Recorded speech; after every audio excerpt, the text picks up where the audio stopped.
ಸಾಹಿತ್ಯ ಚರಿತೆಯಲ್ಲಿ ನನ್ನ ಕವಿ ಒಬ್ಬ. ಕನ್ನಡ ಸಾಹಿತ್ಯ ಚರಿತೆಯಲ್ಲಿ ನನ್ನ ಕವಿ ಒಬ್ಬ. ಕನ್ನಡ ಸಂಸ್ಕೃತ ಎರಡರಲ್ಲೂ ಮೇಳೈಸಿ ಬರೆದ ಕಾವ್ಯ. ಕನ್ನಡ ಸಂಸ್ಕೃತ ಎರಡರಲ್ಲೂ ಮೇಳೈಸಿ ಬರೆದ ಕಾವ್ಯ.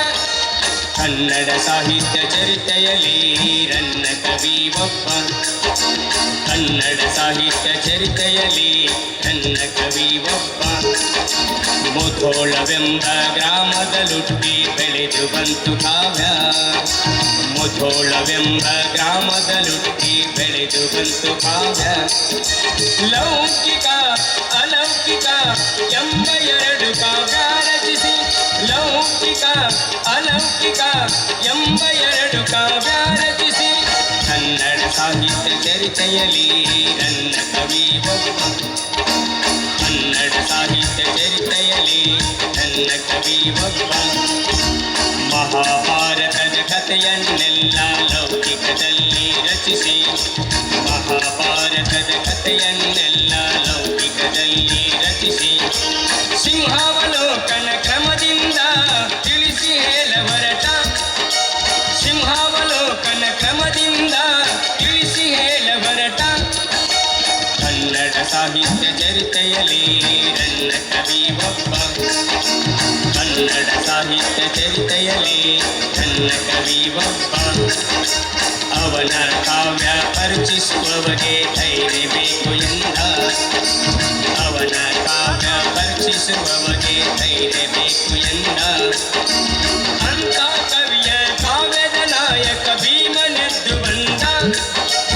ಅಂತ ಕವಿಯ ಕಾವ್ಯದ ನಾಯಕ ಭೀಮನೆದ್ದು ಬಂದ. ತನ್ನ ದೊರೆಯ ಓಲೈಸಲೆಂದು ಈ ಕಾವ್ಯ ಬರೆದ. ತನ್ನ ದೊರೆಯ ಓಲೈಸಲೆಂದು ಈ ಕಾವ್ಯ ಬರೆದ. ಕನ್ನಡ ಸಾಹಿತ್ಯ ಚರಿತೆಯಲ್ಲಿ ನನ್ನ ಕವಿ ಒಬ್ಬ. ಕನ್ನಡ ಸಾಹಿತ್ಯ ಚರಿತೆಯಲ್ಲಿ ನನ್ನ ಕವಿ ಒಬ್ಬ. ಕನ್ನಡ ಸಂಸ್ಕೃತ ಎರಡರಲ್ಲೂ ಮೇಳೈಸಿ ಬರೆದ ಕಾವ್ಯ. ಕನ್ನಡ ಸಂಸ್ಕೃತ ಎರಡರಲ್ಲೂ ಮೇಳೈಸಿ ಬರೆದ ಕಾವ್ಯ. ಕನ್ನಡ ಸಾಹಿತ್ಯ ಚರಿತೆಯಲ್ಲಿ ನನ್ನ ಕವಿ ಒಬ್ಬ. ಕನ್ನಡ ಸಾಹಿತ್ಯ ಚರಿತೆಯಲ್ಲಿ ನನ್ನ ಕವಿ ಒಬ್ಬ. ನನ್ನ ಕವಿ ಒಬ್ಬ. ನನ್ನ ಕವಿ ಒಬ್ಬ.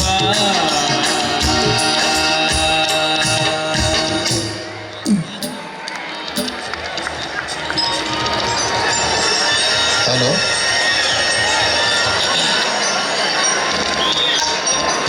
ಎಲ್ಲ ಸಮಸ್ತ ಜೀವಕೋಟಿಗೂ ನನ್ನ ನಮಸ್ಕಾರಗಳು. ನಾನು ಯಾರೆಂದು ಯೋಚಿಸುತ್ತಿದ್ದೀರಾ? ಕ್ರಿಸ್ತ ಶಕ 949ನೇ ಸಂವತ್ಸರದಲ್ಲಿ ಹುಟ್ಟಿದ ನನ್ನ ಹೆಸರು ರಣ್ಣ. ನನ್ನ ಹುಟ್ಟಿದ ಊರು ಮುದುವಳ. ಇದು ನನ್ನ ಮನೆ. ನನ್ನ ತಂದೆ ಜಿನವಲ್ಲಭ, ತಾಯಿ ಅಬ್ಬಲಬ್ಬೆ. ನಮ್ಮದು ಬೆಳೆಗಾರ ವಂಶ. ನನಗೆ ಇಬ್ಬರು ಹೆಂಡತಿಯರು, ಶಾಂತಿ ಮತ್ತು ಜಕ್ಕಿಯಂದು.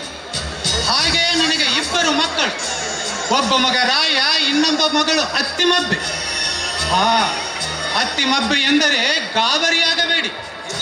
ನನ್ನಿಂದ ಅಜಿತ ತೀರ್ಥಂಕರ ಪುರಾಣವೆಂಬ ಜನಕತೆಯನ್ನು ಬರೆಸಿ ದಾನ ಮಾಡಿದ ದಾನ ಚಿಂತಾಮಣಿ ಆ ಅತ್ತಿಮಬ್ಬೆ ನೆನಪಿಗೋಸ್ಕರ ನನ್ನ ಮಗಳಿಗೆ ಇಟ್ಟ ಹೆಸರು. ಇನ್ನು ನನ್ನ ಆಶ್ರಯದಾತ ಚಾಲುಕ್ಯ ತೈಲಪ ಮಹಾರಾಜರು, ಅಪ್ರತಿಮ ಶೂರರು, ಧೀರರು ಆದ ಅವರು. ಕಲೆ ಸಾಹಿತ್ಯ ಪಾಂಡಿತ್ಯಕ್ಕೆ ಹೆಸರಾದವರು. ಇವರ ಕುರಿತು ಒಂದು ಕಾವ್ಯವನ್ನು ಬರೆಯಬೇಕೆಂದುಕೊಂಡಾಗ ನನಗೆ ನೆನಪಾದವು ಮಹಾಭಾರತ. ಅದರಲ್ಲಿನ ಒಂದು ಪಾತ್ರವಾದ ಭೀಮನ ಗುಣಗಳು ನನ್ನ ದೊರೆಗೆ ಸರಿಜೋಡಿಯಾಗುತ್ತವೆ ಎಂದು ಯೋಚಿಸಿ ಭೀಮನ ಗುಣಗಳನ್ನು ನನ್ನ ದೊರೆಯಾದ ಚಾಲುಕ್ಯ ತೈಲಪ ಮಹಾರಾಜರ ಗುಣಗಳೊಂದಿಗೆ ಸಮೀಕರಿಸಿ ಸಾಹಸ ಭೀಮ ವಿಜಯಂ ಎನ್ನುವ ಹೆಸರಿನಲ್ಲಿ ಬರೆದಿದ್ದೇನೆ. ಎನ್ನ ಕಾವ್ಯವು ಪ್ರೌಢ ಕಾವ್ಯಗಳಲ್ಲಿ ಒಂದು. ಪಣಿಪತಿಯ ಪಣಾರತ್ನಮಂ ಎನ್ನ ಕೃತಿರತ್ನಮಂ ಪರೀಕ್ಷಕ ಮೆಂಟರ್ದಯಂ. ಮಹಿನಿಯರೇ, ಕವಿ ತಿಲಕ, ಕವಿ ಚತುರ್ಮುಖ ಎಂಬ ಬಿರುದಾಂಕಿತನಾದ ನಾನು ಎಂದು ನನ್ನ ಕಾವ್ಯವನ್ನು ಲೋಕಾರ್ಪಣೆ ಮಾಡುತ್ತಿದ್ದೇನೆ. ಅದನ್ನು ಸ್ವೀಕರಿಸಿ ಜಗತ್ ಪ್ರಸಿದ್ಧಗೊಳಿಸಿರಿ. ಓ ನನ್ನ ಸಹೃದಯ ಬಂಧುಗಳೇ, ಬರೀ ನನ್ನ ಪರಿಚಯವನ್ನೇ ಹೇಳುತ್ತಿದ್ದೇನೆ. ಬನ್ನಿ, ನನ್ನ ಕಾವ್ಯದ ಸಾರವನ್ನು ನಾನೀಗ ತಿಳಿಸಿಕೊಡುತ್ತೇನೆ. ಮಹಾಭಾರತ ಯುದ್ಧದ ಕೊನೆಯ ದಿನದ ಮೊದಲನೇ ಕಾಲಘಟ್ಟ. ಕೌರವೇಶ್ವರನು ಪಾಂಡವರೊಂದಿಗೆ ಯುದ್ಧ ಮಾಡಿ ತನ್ನೆಲ್ಲ ಬಂಧು ಬಾಂಧವರನ್ನು ಕಳೆದುಕೊಂಡು ಏಕಾಂಗಿಯಾದ ದುರ್ಯೋಧನನು ತನ್ನ ಸೇವಕನೂ ಮಿತ್ರನೂ ಆದ ಸಂಜಯನೊಡನೆ ದುಃಖ ಆಕ್ರೋಶಗಳಿಂದ ಕುರುಕ್ಷೇತ್ರ ಭೂಮಿಯಿಂದ ಹೊರಬರುತ್ತಿದ್ದಾನೆ. ಈಗ ನೋಡಿ.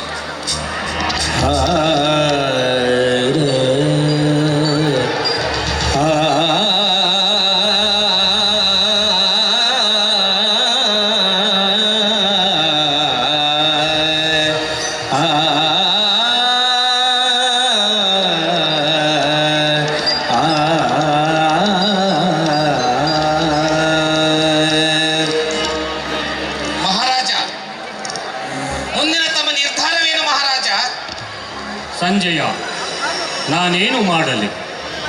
ನಾನು ನಂಬಿದ ನನ್ನವರೆಲ್ಲ ಈ ಯುದ್ಧದಲ್ಲಿ ಪಾಂಡವರೆದುರು ನಾಶವಾದರು. ನನ್ನ ಹಿರಿಯರಾದ ದ್ರೋಣಾಚಾರ್ಯ, ಆಪ್ತ ಮಿತ್ರನಾದ ಕರ್ಣ, ಪ್ರಿಯ ಸಹೋದರನ ಆದಿಯಾಗಿ ಎಲ್ಲರೂ ನನ್ನ ಬಿಟ್ಟು ಹೋದರು. ಈಗ ಉಳಿದಿರುವುದು ನಾನೊಬ್ಬನೇ ಸಂಜಯ. ಈಗ ಉಳಿದಿರುವುದು ನಾನೊಬ್ಬನೇ.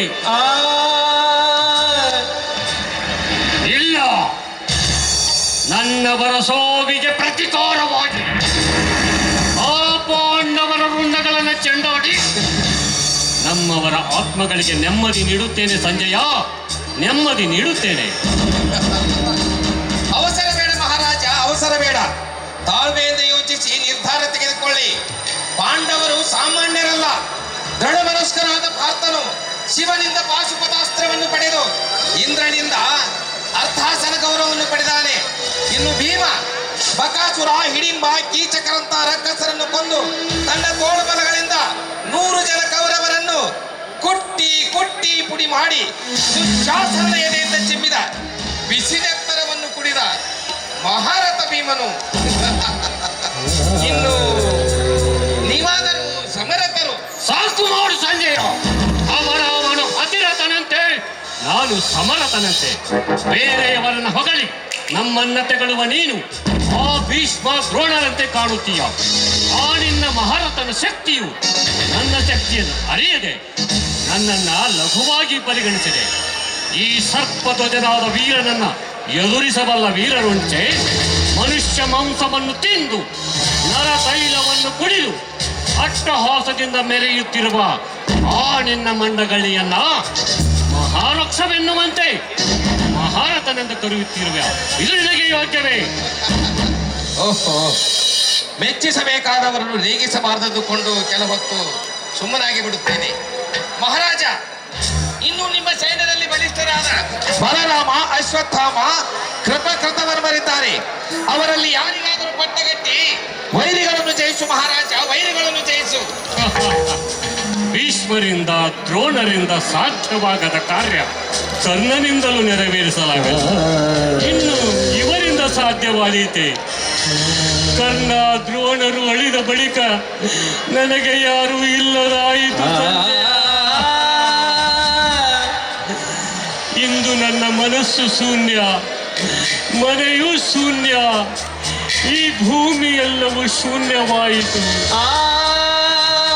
ನನ್ನ ತಮ್ಮಂದಿರನ್ನ, ಮಕ್ಕಳನ್ನ, ಬಂಧು ಬಾಂಧವರನ್ನ ಕೊಲ್ಲಿಸಿದ ನಾನು ಕುರುಡರಾದ ತಂದೆ ತಾಯಿಗೆ ಹೇಗೆ ಮುಖ ತೋರಿಸಲಿ ಸಂಜಯ, ಹೇಗೆ ಮುಖ ತೋರಿಸಲಿ? ಮಹಾರಾಜ, ಇನ್ನೂ ನಿಮ್ಮ ತಂದೆ ತಾಯಿಯರು ನಿಮಗಾಗಿ ಹಂಬಲಿಸುತ್ತಿದ್ದಾರೆ. ಅವರಲ್ಲಿಗೆ ಹೋಗಿ ನಡೆದ ಸಂಗತಿಯನ್ನು ತಿಳಿಸೋಣ. ಬನ್ನಿ ಮಹಾರಾಜ, ಬನ್ನಿ. ಇದು ಸಾಧ್ಯವಾಗದ ಮಾತು ಸಂಜಯ. ನಾನು ಅವರಲ್ಲಿಗೆ ಏನೆಂದು ಹೋಗಲಿ? ನಿನ್ನ ಮಕ್ಕಳು, ತಮ್ಮಂದಿರು, ಬಂಧು ಬಾಂಧವರು ಎಲ್ಲೆಂದು ಕೇಳಿದರೆ ಏನೆಂದು ಉತ್ತರಿಸಲಿ ಸಂಜಯ, ಏನೆಂದು ಉತ್ತರಿಸಲಿ? ಬನ್ನಿ ಮಹಾರಾಜ, ಬನ್ನಿ.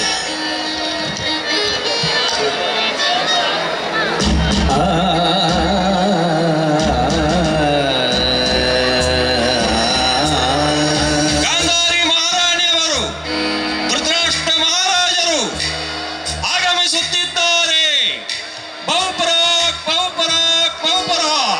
ಮಹಾರಾಜ, ನಿಮ್ಮ ತಂದೆ ತಾಯಿಯರು ಆಗಮಿಸುತ್ತಿದ್ದಾರೆ.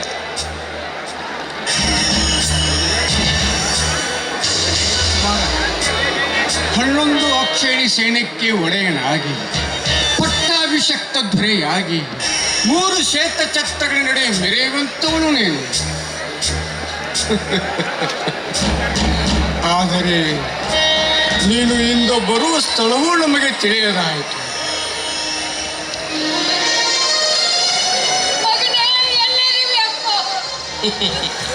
ಮಹಾರಾಜ,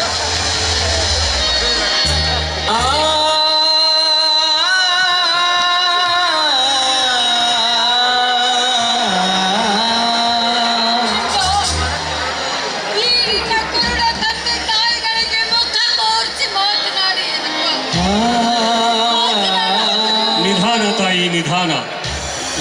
ಶತ್ರು ರಾಜರನ್ನ ಸಂಹರಿಸಿ ಮಂಗಳ ವಾದ್ಯಗಳನ್ನು ಮೊಳಗಿಸುತ್ತಾ ಬಂಧು ಬಾಂಧವರೊಡನೆ ಬಂದು ನಿಮ್ಮನ್ನ ಆನಂದದಿಂದ ಕಾಣಬೇಕೆಂದುಕೊಂಡಿದ್ದೆ. ಎಲೆ ದೇವರೇ, ನನಗೆ ಇಂತಹ ದುಸ್ಥಿತಿಯನ್ನು ತಂದೊಡ್ಡಿದೆಯಾ? ಮಹಾರಾಜ, ತಮ್ಮ ಕುಮಾರನು ತಮಗೆ ನಮಸ್ಕರಿಸುತ್ತಿದ್ದಾರೆ, ಚಿತ್ತೈಸಬೇಕು. ಆಯುಷ್ಮಾನ್ ಮಗನೇ ಕುಮಾರ, ಧರ್ಮರಾಜನು ಇನ್ನೂ ನಮ್ಮ ಮಾತನ್ನು ಕೇಳುತ್ತಾನೆ. ಸಂಧಿಗೆ ಒಪ್ಪಿತು. ಭೀಮನ ಮೇಲಿನ ದ್ವೇಷವನ್ನು ಬಿಟ್ಟು ಬಿಡು. ಮಕ್ಕಳ ಹಾಗೂ ತಮ್ಮಂದಿರ ದುಃಖವನ್ನು ಮರೆತು ಬಿಡು. ಪಾಂಡವರಿಗೆ ಅರ್ಧ ರಾಜ್ಯವನ್ನು ಕೊಟ್ಟು ಬಿಡು ಕುಮಾರ, ಕೊಟ್ಟು ಬಿಡು.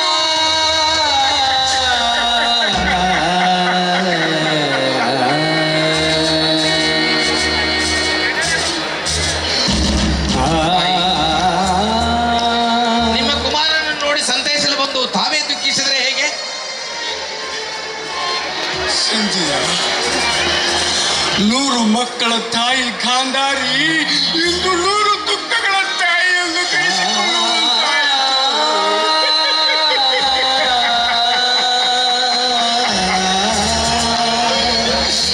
ಮಗಳೇ ಸುಯೋಧನ, ಅಂದು ಧರ್ಮರಾಜನು ಮಾಡಿದ ಪ್ರತಿಜ್ಞೆಯನ್ನು ಜ್ಞಾಪಿಸಿಕೊಂಡು ಯುದ್ಧದ ಸಮಯದಲ್ಲಿ ದೈವವಶಾತ್ ಅವನ 4 ತಮ್ಮಂದಿರಲ್ಲಿ ಒಬ್ಬನೇ ಒಬ್ಬನು ಸತ್ತರೂ ಕೂಡ ಧರ್ಮರಾಜನು ಬದುಕುಳಿಯುವುದಿಲ್ಲ. ಛೇದ ವಿಷಯದಲ್ಲಿ ಅವನಿಗೂ ಸಂದೇಹವಿದೆ ಮಗನೇ. ಹೌದೌದು, ಇದು ಯುಕ್ತವಾದ ಮಾತು. ಮಹಾರಾಜ, ಈಗಲಾದರೂ ನಿಮ್ಮ ತಂದೆ ತಾಯಿಯರು ಹೇಳಿದಂತೆ ಕೇಳಿ. ಹೌದು, ನನಗೂ ನೆನಪಿದೆ.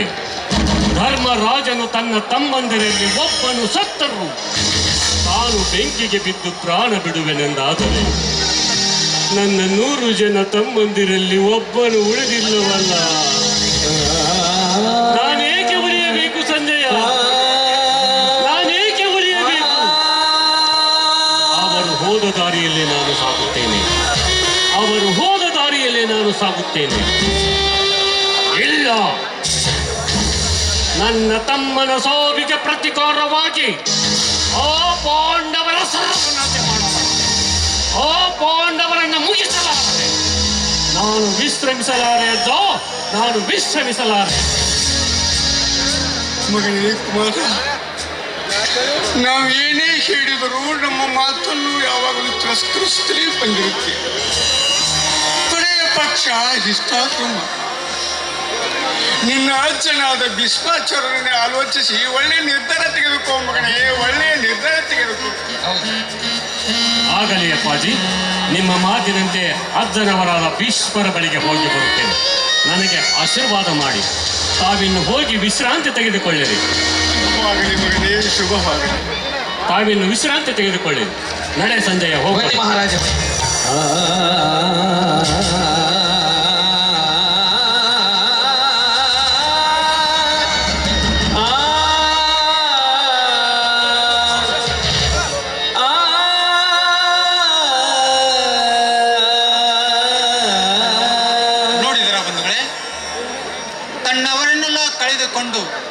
ಏಕಾಂಗಿಯಾದ ದುರ್ಯೋಧನನು ತಂದೆ ತಾಯಿಗಳಿಗೆ ಕೊಟ್ಟ ಮಾತಿನಂತೆ ಭೀಷ್ಮರನ್ನು ಕಾಣಲು ಕುರುಕ್ಷೇತ್ರದ ಕಡೆಗೆ ನಡೆದನು.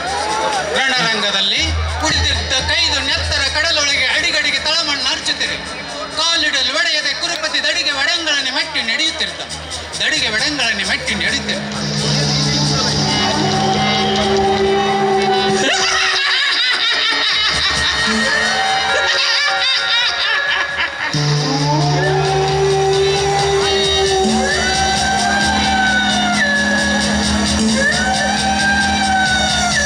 ಸಂಜಯ, ಇಲ್ಲಿ ನೋಡು, ನನ್ನ ಸೈನಿಕರು ಹೇಗೆ ಹೋರಾಡಿ ಸತ್ತಿದ್ದಾರೆ. ಸ್ವಾಮಿಗಾಗಿ ಮುಂದಿಟ್ಟ ಹೆಜ್ಜೆಯನ್ನ ಹಿಂದಿಡುವುದಿಲ್ಲ ಎಂಬಂತೆ. ಅಗೋ, ಆತನ ಕೈಕಾಲುಗಳು ತುಂಡರಿಸಿವೆ. ಇಲ್ಲಿ ನೋಡು, ಈ ವೀರನ ರೌದ್ರವನ್ನು ನೋಡು.